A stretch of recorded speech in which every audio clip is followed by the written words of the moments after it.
بسم اللہ الرحمن الرحیم۔ محترم ناظرین کرام، السلام علیکم ورحمۃ اللہ وبرکاتہ۔ آج ہم انشاءاللہ عز و جل مختصر القدری کے معروضی سوالات اور جوابات یعنی مختصر سوالات اور جوابات پڑھیں گے۔ اسے مدرس ابو امجد غلام محمد الطواری مدنی اور ان کے معاونین نے ترتیب دیا ہے۔ دیکھیے، سب سے پہلا سوال ہے، بیع منعقد ہوتی ہے ایجاب قبول کے ساتھ جب دونوں لفظ ڈانس کے ہوں، یعنی ایجاب اور قبول کیسے لفظ ہوں تو بیع منعقد ہوتی ہے؟ صحیح جواب ہے ماضی کے، دونوں ایسے لفظ ہوں جو گزرے ہوئے زمانے پر دلالت کریں، ایجاب بھی اور قبول بھی، تو بیع منعقد ہو جاتی ہے۔ سوال نمبر 2 ہے، متعاقدین میں سے ایک نے ایجاب کیا اور دوسرا قبول کرنے سے پہلے مجلس سے کھڑا ہو گیا تو کیا حکم ہوگا؟ صحیح جواب ہے ایجاب و باطل۔ اس نے جو ایجاب کیا تھا، بائع اور مشتری میں سے جس نے پہلے کہا اس کا قول جو ہے ایجاب کہلاتا ہے۔ تو کسی نے ایجاب کیا تھا، اب دوسرا قبول کرنے سے پہلے کھڑا ہو گیا تو جو ایجاب کیا تھا اس نے، یہ ایجاب باطل، اب وہ قبول نہیں کر سکتا۔ وہ چیزیں جن کی طرف واضح اشارہ ہو سکتا ہو تو اگر ان کی مقدار کی پہچان نہ ہو تو بیع کیا ہوگا؟ بیع کا حکم کیا ہوگا؟ بیع جائز ہوگا، کیونکہ واضح اشارہ ہو سکتا ہے تو اگر مقدار معلوم نہ بھی ہو تب بھی بیع جائز ہے۔ الحاصل یہ کہ جھگڑا نہیں ہونا چاہیے، تو یہاں پہ جھگڑے کی صورت نہیں ہے۔ مطلق ثمن جائز نہیں مگر کہ ان کی ڈانس معلوم ہو۔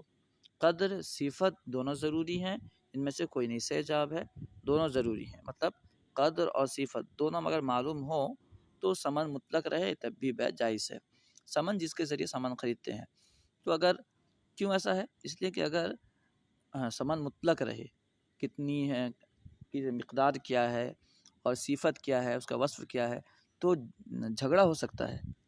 ایک کہے گا کہ میں نے تو سوچا تھا ایسا آپ مال دیں گے، اس طرح کا ہونا چاہیے، وہ بولے گا تو میں نے تو ایسا کہا تھا۔ مطلق رہنے کی وجہ سے جھگڑا ہو سکتا ہے، جس کی وجہ سے ثمن کا مطلق ہونا جائز نہیں ہے۔ ہاں، اگر مقدار بھی معلوم ہو اتنے اور صفت بھی معلوم ہو اس طرح کا، تو پھر جو ہے کوئی جھگڑے کی صورت نہیں ہے، لہٰذا بیع جائز ہے۔ سوال نمبر 5، جس نے بکریوں کا ریوڑ بیچا، ہر ایک بکری 1 درہم کے بدلے، اس بیع کا حکم کیا ہوگا؟ تمام میں بیع باطل، سب میں بیع باطل۔ کیوں؟ اس لیے کہ ایک چاہے گا کہ میں بڑی بڑی بکریاں لے لوں، فربا بکریاں لے لوں، اور دوسرا چاہے گا کہ میں چھوٹی چھوٹی بکریاں دوں، تو اس طرح جھگڑا ہو سکتا ہے۔ سوال نمبر 6، کھانے کی بیع اگر معین برتن سے کی جس کی مقدار معلوم نہ ہو تو بیع کا حکم کیا ہوگا؟ بیع جائز ہوگا۔ برتن معین ہے، اسی برتن سے وہ بیچتا ہے، مان کے چلیں 1 گلاس فلاں چیز اتنے روپے کا، تو دونوں راضی ہیں، اگرچہ اس میں کتنا آتا ہے، کتنا گرام ہے، کتنا کلو ہے معلوم نہیں، لیکن پھر بھی بیع جو ہے جائز ہے۔ کیال کی اجرت اور ثمن کے ناقد کی اجرت ڈانس پر ہوگی۔ صحیح جواب ہے بائع پر۔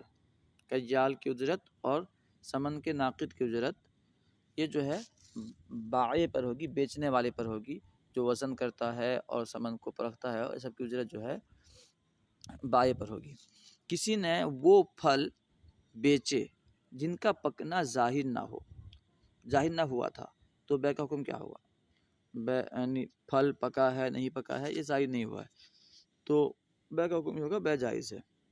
ٹھیک ہے، اگر کسی نے پھل بیچے اور مخصوص ارطال جدا کر دیے تو کیا حکم ہوگا؟ ناجائز ہوگا۔ کچھ ارطال یہ مقدار ہے، کچھ الگ کر دیے تو پھر یہ جائز نہیں ہوگا۔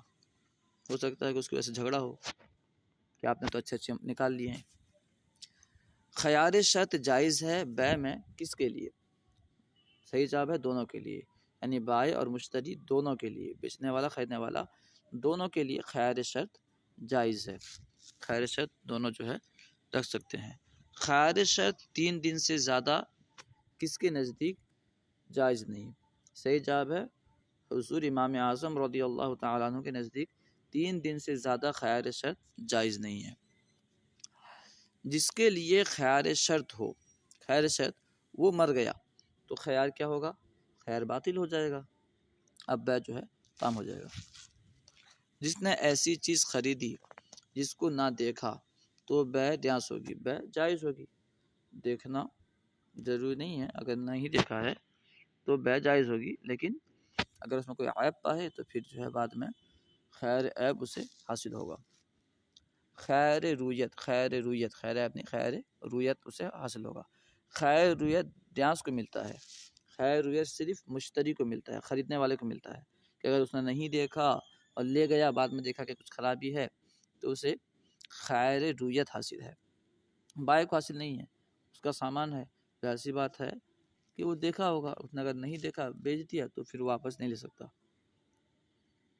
اگر مشتری نے لپٹے ہوئے کپڑوں کو باہر سے دیکھ لیا تو خیر رویت کیا ہو گیا؟ ختم ہو گیا۔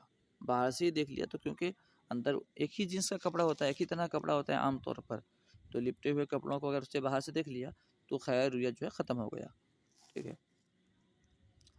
اندھے نے غیر منقولی چیز خریدی تو اس کا خیار جان سے ساقط ہوگا۔ اندھے کا اس جگہ جانے سے، اس کو ٹٹولنے سے، اس کے سامنے اوصاف بیان کرنے سے، صحیح جواب ہے اس کے سامنے اوصاف بیان کرنے سے۔ غیر منقولی چیز جسے نقل کر کے ایک جگہ سے دوسری جگہ نہیں لے کے جا سکتے، تو جیسے گھر ہے، زمین ہے وغیرہ، تو اس کا اوصاف بیان کرنے سے اس کی جو ہے خیار رویت ساقط ہو جائے گی۔ جس نے دو کپڑوں میں سے ایک کو دیکھا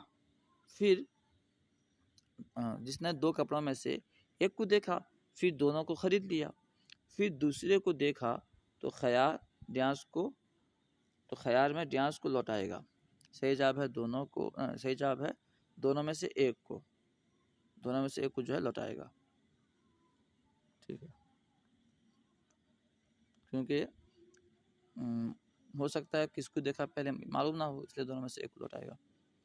جس نے کوئی چیز خریدی پھر اس چیز کو ایک مدت کے بعد خریدا، جس نے کسی چیز کو خریدی پھر اس چیز کو ایک مدت کے بعد خریدا، یہاں پہ دیکھی ہونی چاہیے۔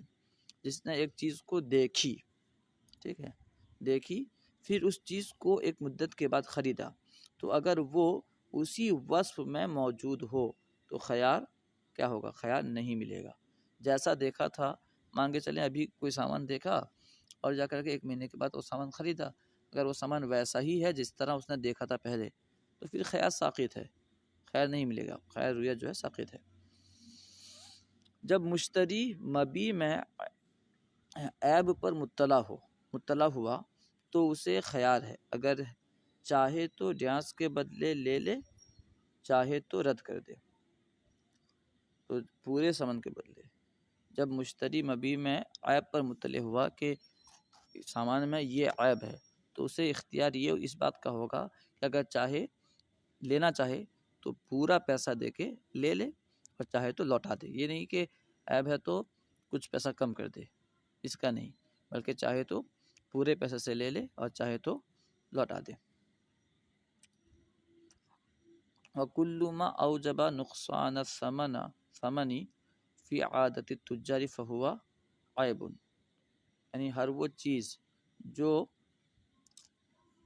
ثمن میں نقصان کو واجب کر دیتی ہے، نقصان پیدا کرتی ہے تاجروں کی عادت کے مطابق، تو وہ عیب ہے، عیب کی تعریف ہے۔ کُلُّ مَا أَوْجَبَ نُقْصَانَ الثَّمَنِ فِي عَادَةِ التُّجَّارِ فَهُوَ عَيْبٌ، یہ عیب کی تعریف ہے۔ یعنی یوں سمجھ لیجئے کہ کوئی بھی ایسا وصف، کوئی بھی ایسا یعنی عیب اسے کہیں گے، کوئی بھی ایسی خرابی جس کی وجہ سے اس کی قیمت میں کمی ہو جائے، اگر قیمت میں کمی نہ ہو تو پھر اسے عیب میں شمار نہیں کریں گے۔